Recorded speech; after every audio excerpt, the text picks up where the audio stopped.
This is SSN Story Studio Network.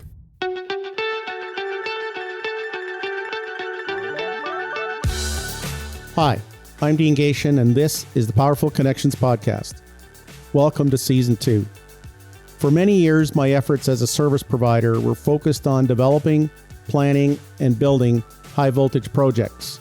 Whether it is transmission lines, substations, distribution systems, or connecting generation, projects with my involvement have been successful. My company, DGG5 Advising, is the opportunity maker you need for your energy and construction projects. This season, my guests and I will focus on specific topics of interest and bring them to light in interesting discussions.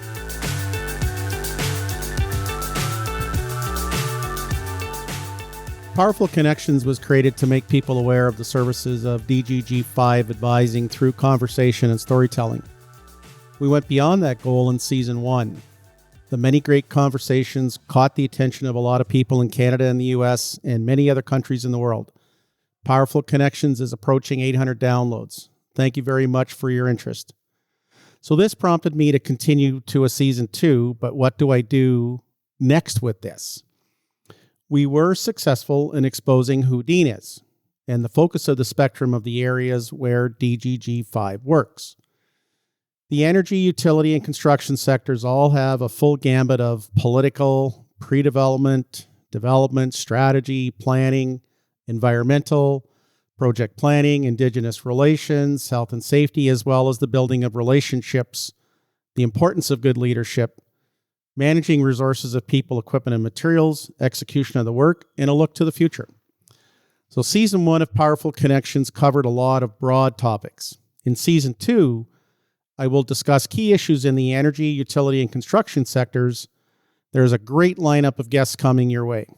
So the new twist will be closing out each episode with a call to action discussion to wrap up the episode.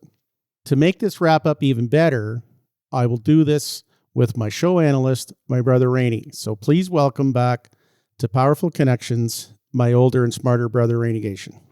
Thanks, Dean. Nice to be back on your podcast, Powerful Connections. I'll accept the older, we'll debate the smarter some days. All right. Remind everybody a little bit about your journey in the electrical industry and things you've been doing. Sure. I've had 40 years or over 40 years in the utility industry, starting as a journeyman lineman at PowerTel. I became an engineer and I worked at Brampton Hydro, Guelph Hydro, and the last 20 years as the CEO of Waterloo North Hydro. We took a then conservative old school distribution utility and moved it into a leading LDC in Ontario, implementing SCADA systems beyond just the transformer stations to control many devices in the distribution system. We used the installation of AMI, Advanced Metering Infrastructure, or more commonly called smart meters, to automatically update the outage management system, and we successfully installed FLISR, or self-healing network, on 95% of the distribution system as part of the ADMS, that's Advanced Distribution Management System, and our Utility 2.0 vision for the future. My last 3 years before retiring was the merger of Waterloo North Hydro and Kitchener-Wilmot Hydro into Innova Power to become the 7th largest LDC in Ontario. That's a good list. It's a good career, but what is keeping you busy now that you're retired from the day-to-day activities as CEO of a large, busy utility? Well, quick answers. Looking after our property on the lake, my wife, and 2 new puppies keep me very busy. However, I also provide services to clients in the areas of good board governance principles, understanding the roles and responsibilities of the directors, helping them develop board charters, policies, and guidelines, and assisting with strategic planning and leadership training. I've also provided some advice on M&A activities based on my experience. All right, let's launch Season 2 of Powerful Connections. What do you feel are things we need to do in the electrical industry to achieve the goals of the huge demands on the electrical systems? Oh, there's a number of things. We have lots of data, so we need to implement unifying or integrated data platforms. From that, we need to employ analytics, artificial intelligence, and machine learning to help us in our decision making. With all the data, we're going to have to employ multiple levels and types of cybersecurity solutions, and those things have to change rapidly as hackers and other things change rapidly. We'll have to employ innovative digital solutions that will evolve as both our system and customer demands change. The big thing is building and operating a distribution system that can repair itself when a fault occurs. That's self-healing. With what you have to do on that kind of a system, we'll be able to integrate customer-owned distributed energy resources, also called DERs, such as solar and battery. The utilities will likely need to own and operate their own DERs and should be able to manage DERs for customers. And if we're going to do that, you got to employ some internet solutions to operate those dispersed connected assets. I think on a broader scale, we're going to operate regional DSOs or distribution system operators in concert with and very similar to the IESO, the provincial operator. The job will be balancing the demand for energy with local supply, non-local supply, and transmission-connected generation. And then do all of that at a pace to keep up with customer demand and at rates customers can afford. So that'll keep things going. That's a lot. It's a very good detailed list to ponder. And we are in a huge transformation of the electrical system in general with the demand for electricity. So give our listeners a glimpse of the challenges and solutions. Well, the big thing I talked about was the large increase in data handling. We used to collect billing data once per month and only a few readings at most required per day per customer. Now we collect data for every 5 minutes of every hour of every day. And that's a huge increase in the data of probably over 100,000 data points annually per customer. It must be checked for errors, corrected, and transferred securely every day. So software that is automated, robust, and expandable is a must. Electrification of transportation and heating. Well, the greenhouse gas emission reduction promotes the move to electric buses, light rail transit, and electric vehicles for personal use and for fleets. The move from fossil fuels tends to be electric heating or heat pumps as a solution. The distribution systems then must be rebuilt to higher capacity. New sources of generation supply are going to be required, and public charging stations are required as well.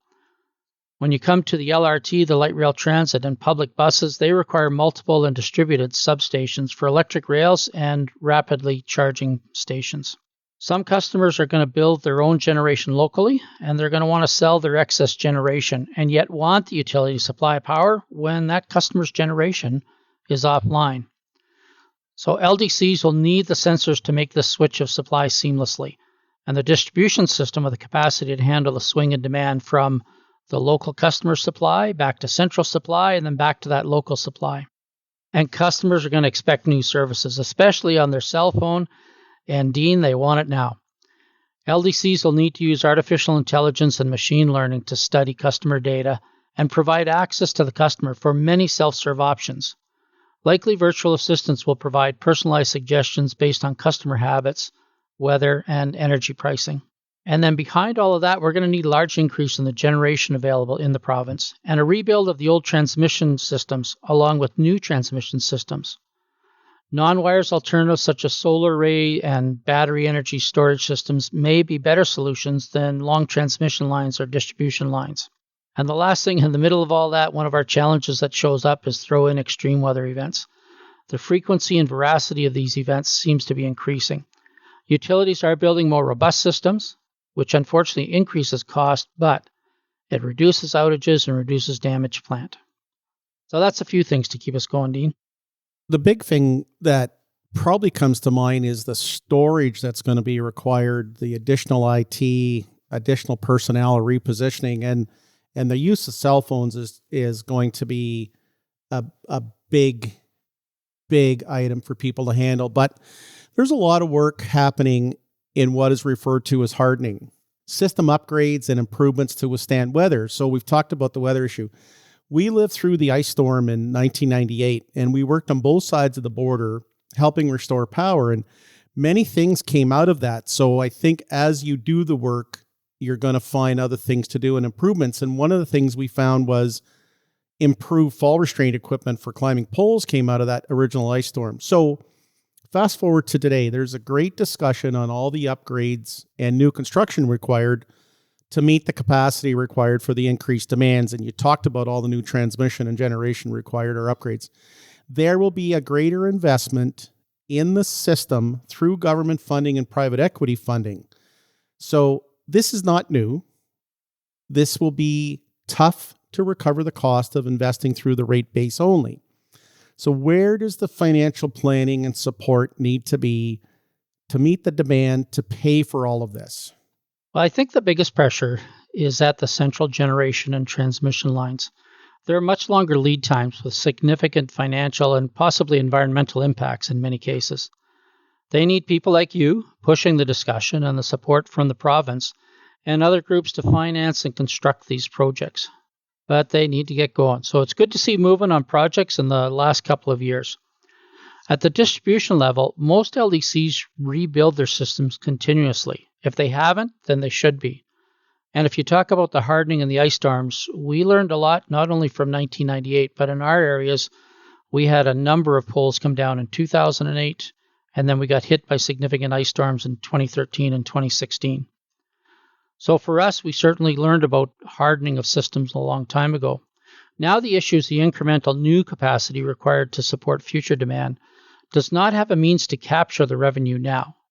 The regulator needs to support this forward-looking mechanism to allow LDCs some recovery in rates. And the LDCs themselves need to plan their capacity build early enough to meet demand at an affordable pace for customers. Most LDCs can obtain the necessary financing. However, there may be a need to increase in the mechanism for private financing beyond the current 10% allowed by the regulator.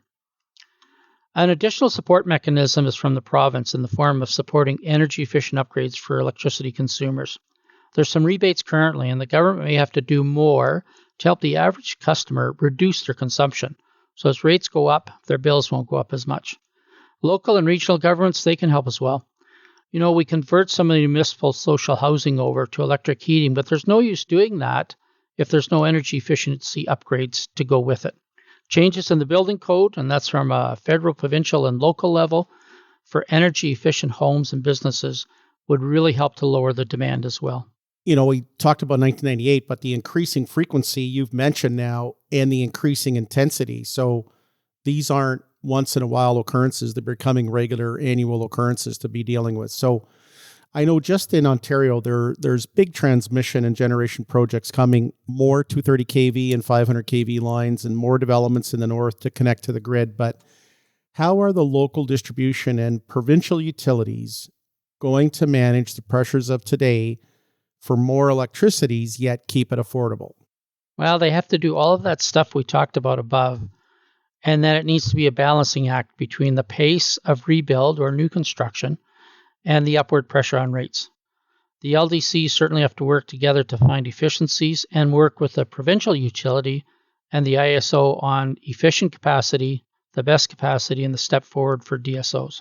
Well, let's hope that happens sooner than later, because I believe more discussions on regional planning will be required in each province in regional activities with neighboring provinces, as well as collective planning for cross-border connections and support.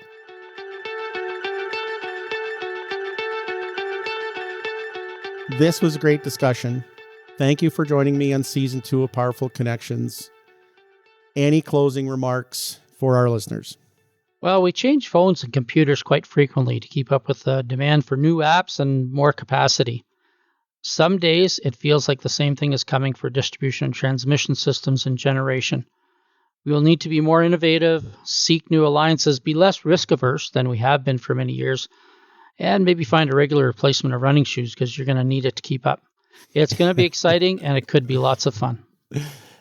You've always been, in my eyes, one of the great industry leaders, and I appreciate your time and comments. And Season 2 will be fun and informative. I hope you enjoy Season 2. We want to hear from the listeners. Please reach out to me at www.dgg5advising.com or on LinkedIn at Dean G. Gatien. Thank you for listening. Have a good day. Thanks, Dean.